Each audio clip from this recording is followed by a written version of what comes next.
Okoze bulungi nnyo okuba ng'okyekumidde ku Salt TV omunnyo ku 3 gwe gugenda maaso kino kitundu kyaffe ekyakubiri tugenda kuba nga tukitandika n'akanyomero kaffe ak'ebivumbuddwa.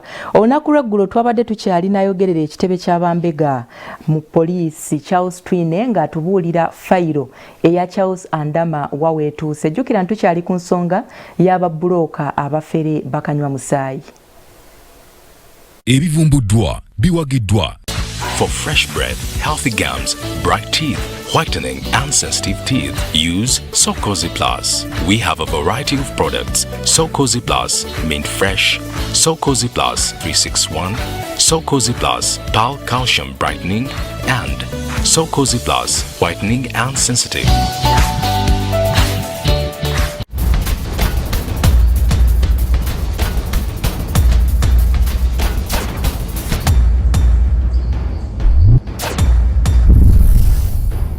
Babbulooka abafere abanyaga omusawo w'emulago Bena Namayanja olwamala okumukwasa bokisi mbwejjudde ssente ne bamugamba nti tozibikula okutuusa nga ssente bajjajja zibakuwadde ziweze. Bwe yabikkulako yasangamu obudomola bw'amazzi. Hajjati Jamewa ow'Egganda ye yabifiiramu. Babbulooka abafere tebamuganya kukoza abaana be ne bamutta. John Mubiru amaka ge bwe bajja bagatwala kati ali mu muzigo ku myaka gye n'abaana. Haji Musa Serunjogi ne Hajjati w'Ekabowa bo baasimattuka. Badru Lubega ow'e Masanafu ennyumba ye baagimutwalako. Ronald Busuura ennabbingo takyatunula nayo anti buli kiki baakitwala. Ye Ssaalongo Joshua Mbazzi ettaka lye ery'ennaalya Mukama yazza bibye. Ebusaabala ku nsonga za Charles Andama gye tukyali. Yeegasse ku abo be tukulaze kyokka nga bo ttondo ku nnyanja ku bantu abafere be batunzizza ebyabwe ne ssente ne bazibabbako. Ayogerera ekitebe ky'abambega ba poliisi Charles Twine akyatubuulira we batuuse ne fayiro ya Andama. Ogamba nti ebya fayiro ebyo bikyalimu ebirumira bingi ebyetaaga okunoonyerezaako na biki? Naye state attorney we yatunira mu fayiro eyo n'alaba nga mulimu ebikyabulamu. Okwesa amawulire amalungi gali nti akkiriza nti ono yafiirebwa, yabbibwa era n'alaga nti okunoonyereza kulina okugaziwa kunoonya information oba oli awo emanya ani yabba na kigendeerwa ki. Kubeemulugunya afande ogamba nammwe mukola ki? Kasita omusirikale yatambula speed oba asooba kati kyekireetamu okwemulugunya. Naye bambe bano abasirikale babadde bagezaako okukola ekyabo. Naye bw'otanyonyola bulungi complainant kati ze complaint z'owulira ate ne complaint naffe tuzaniriza tuziwagira. Naddala bw'obanga tofunye bwenkanya ku station. Buli station naddala wano ziri mu Kampala waggulu waazo waliwo divisions, waliwo regions. Naye bw'obanga toli mumativu engeri gya region gyekuhandolinze leeta okwemulugunyako wano ekibuli mu buwandiike. Fayiro tujja kugijjayo tugiwe ttiimu egyekeneenye erabe oba mulimu ekinyusi. Katono nnyo afande. Henry Nsubuga amannya g'amatuufu mbu ye Moses Nsubuga era yoyo gwe mulaba kati. Poliisi yamukwata ne bamuta ku kakalu kaayo kyokka kati abuze. Waliwo essuubi ly'okumukwata. Waliwo suspect already olumwaliwo gwe n'ategeddeko nti ye Nsubuga. Nsubuga yali akolanga bulooka ye yaleeta abaguzi ne basasula ssente zaabwe kaashi.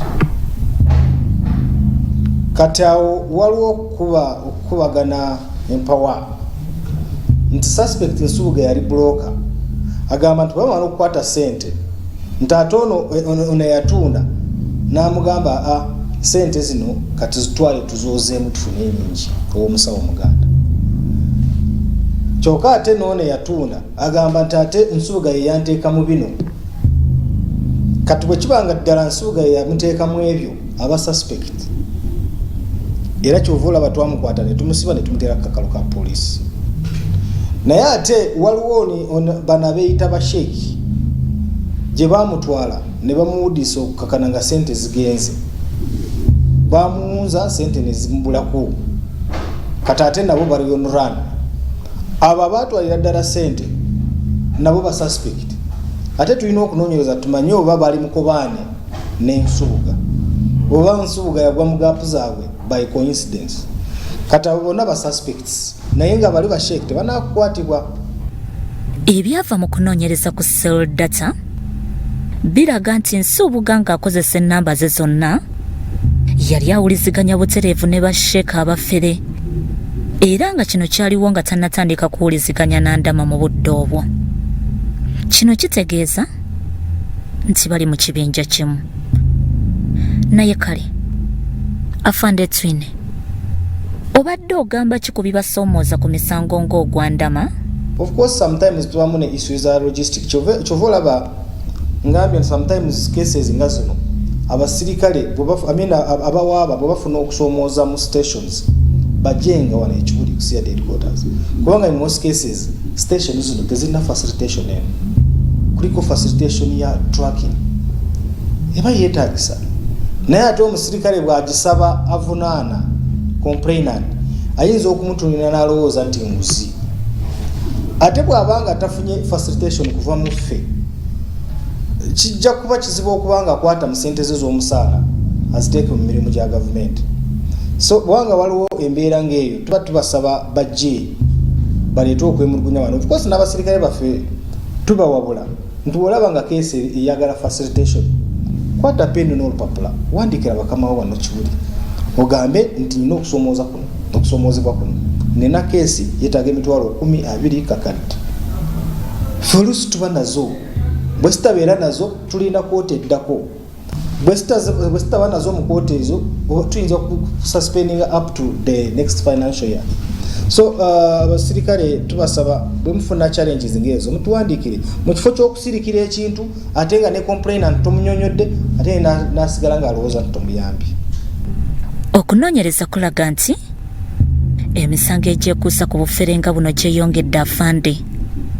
Katono nnyo ku kino tusiibulirawo we tunaatandikira. Kati omwaka ogwaggwa oyinza okuba nga tewaripootinga keesi wadde n'emu egwa mu Tuluba lino, naye ate nga twalina nyingi. So kyenva nkugamba nti oyinza obutaba na bukugu obugamba nti keesi zeeyongedde, okumanya kwokwe kuyinza okuba nga kweyongedde. Ekituufu kiri nti ebyandama bikyali biwanvu. Obadde okimanyi nti ku kyalo e Busabala abaayo bamumanyi nga Bombadiya?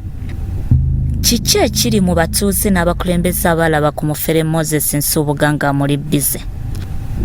Ngamba Ndama Charles gwe bayita Bombadiya. Awo we tunaatandikira. Bya Robert Mutebi ne Eric Sebalamu, Crossroad TV Omunnyo.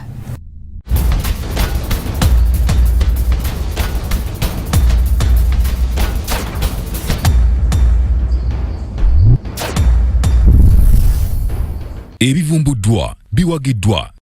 For fresh breath, healthy gums, bright teeth, whitening and sensitive teeth, use Sokozi Plus.